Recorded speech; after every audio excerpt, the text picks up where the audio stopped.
Karibu mpendwa msikilizaji na mfuatiliaji wa St. Gaspar Media katika kipindi cha maisha ya watakatifu. Leo tarehe 26 ya mwezi wa 6 tunasikiliza na kutafakari juu ya maisha ya Mtakatifu Antelmi askofu. Antelmi alizaliwa huko Ufaransa mnamo mwaka 1107. Baadaye akapewa daraja la upadre.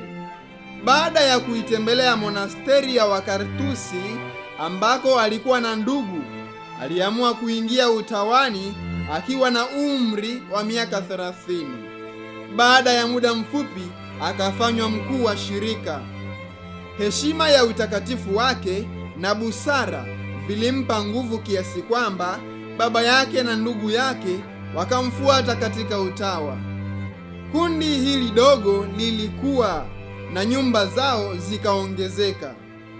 Antelmi aliendelea katika utawa kwa muda wa miaka 24 na baadaye akaacha maisha yake ya upweke alipoteuliwa na Papa kuwa askofu wa jimbo la Beli huko nchini Ufaransa.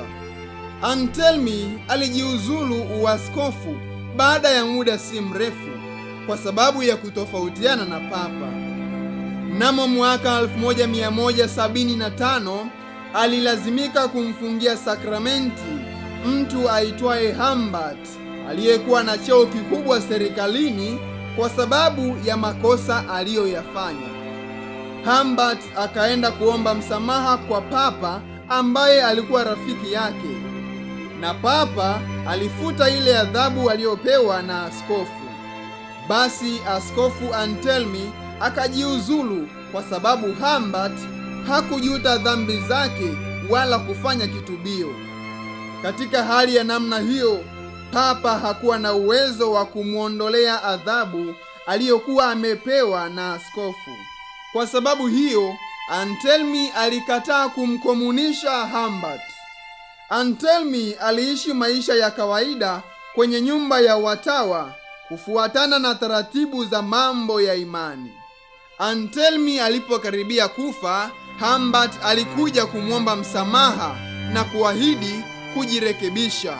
Antelmi alifariki dunia mnamo tarehe 26 ya mwezi Juni mwaka 1178 akiwa na umri wa miaka 72. Utakatifu wake umedhihirika kwa miujiza mingi iliyotokea kwenye kaburi lake. Itukuzwe damu ya Kristo! Milele amina.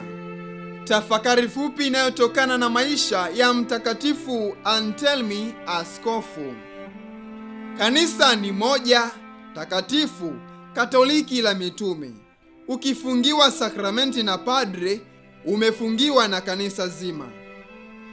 Watakatifu wengine tarehe 26 ya mwezi wa 6: Mtakatifu Virgilio, watakatifu Gaudensius, Felisi, Agapitus na Emeritus wafiadini wa Afrika Kaskazini, na pia watakatifu Agathon, Lucia na Diogenes wafiadini wa Misri, Mtakatifu Tadeus mfiadini wa Ethiopia. Mtakatifu Antelmi askofu, utuombee.